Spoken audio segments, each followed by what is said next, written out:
गरीब किसान की कहानी। एक गांव में एक गरीब किसान रहता था। वहां पर 2-3 साल से बारिश नहीं हुई थी, जिस वजह से वहां की सारी जमीन सूख चुकी थी। किसान बहुत दुखी था क्योंकि वह अपने जमीन के ऊपर कोई भी फसल नहीं उगा पा रहा था। सर्दी का मौसम था। आज किसान पेड़ के नीचे आराम कर रहा था। तभी उसे वहां एक सांप नजर आया। वह सांप अपना फन फैलाए हुए बैठा हुआ था। किसान के मन में एक बात आई, ये सांप काफी सालों से यहाँ रहता है, इसे भी इस अकाल के समय में मेरी तरह खाना ढूंढने में परेशानी होगी। फिर गरीब किसान ने मन ही मन यह तय किया कि वो हर रोज सांप को एक कटोरी दूध पिलाएगा। अगले ही दिन किसान एक कटोरी दूध ले आया और सांप के बिल के पास रख कर कहने लगा, है नागराज, आपको मेरा प्रणाम।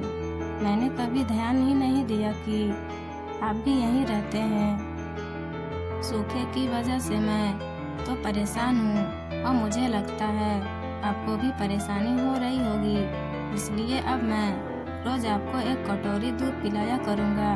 यह बोलकर किसान ने वो कटोरी वहीं छोड़ दी और वहाँ से चला गया।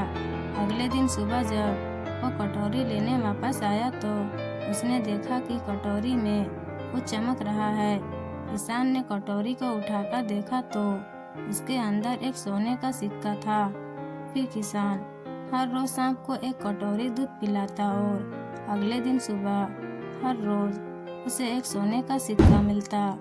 एक दिन किसान को किसी काम से शहर जाना था और उसने अपने बेटे को यह जिम्मेदारी सौंपी। उसने अपने बेटे को कहा, बेटा ध्यान से एक कटोरी दूध सांप के बिल के पास रख देना। किसान के बेटे ने अपने पिता के कहे अनुसार एक कटोरी दूध सांप के बिल के पास रख दी। अगली सुबह उसे भी सोने का सिक्का मिला। उसके बेटे ने सोचा कि यह सांप तो बड़ा कंजूस है, जरूर इसके पास बहुत सारे सोने के सिक्के होंगे, लेकिन यह तो हर रोज बस एक ही सिक्का देता है। अगर मैं इसे मार दूँ तो मैं इसके सारे सोने के सिक्के ले सकता हूँ। अगली शाम जब लड़का दूध देने के लिए गया तो उसने सांप को देखते ही उस पर छड़ी से वार किया, मगर सांप भी सतर्क था। उसे छड़ी तो लगी पर उसने किसान के बेटे को भी डस लिया। सांप का विष बहुत ही जहरीला था। देखते ही देखते किसान के बेटे की मौत हो गई और जख्मी सांप अपने बिल में वापस चला गया। जब किसान वापस लौट कर आया तो उसे अपने बेटे की मृत्यु के बारे में पता चला। साथ ही वह बहुत दुखी और क्रोधित होकर सांप के बिल के पास उसे मारने पहुंचा। तभी उसने सांप को देखा कि सांप को भी काफी चोट आई है। उसे देखते ही वह समझ गया कि उसके बेटे ने सांप पर हमला किया होगा। वो समझ गया कि परिस्थिति ही कुछ ऐसी हो गई होगी कि सांप ने उसके बेटे को डसा होगा। उसने हाथ जोड़कर सांप से माफी मांगी और सांप से अपने बेटे को वापस लाने के लिए कहा। थोड़ी देर बाद सांप अपने बिल में जाकर बाहर आया और उसने किसान को एक जड़ी बूटी दी। गरीब किसान जड़ी बूटी लेकर अपने मरे हुए बेटे के पास गया। उसने उसके नाक के पास वो जड़ी बूटी रखी। थोड़ी देर बाद उसका बेटा खांसता हुआ उठ खड़ा हुआ। जिंदा होने के बाद किसान के बेटे को उसकी गलती का एहसास हुआ।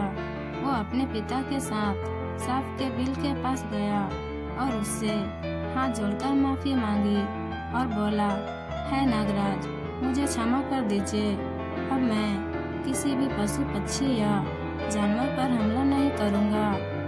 मुझे क्षमा कर दे। सांप ने भी खुश होकर अपना सिर हिलाया और वापस अपने बिल में चला गया। इस कहानी से हमें 2 सीख मिलती है।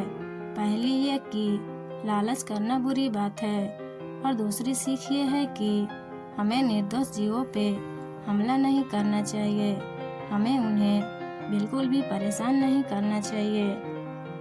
दोस्तों, मुझे उम्मीद है आप सबको कहानी अच्छी लगी हो।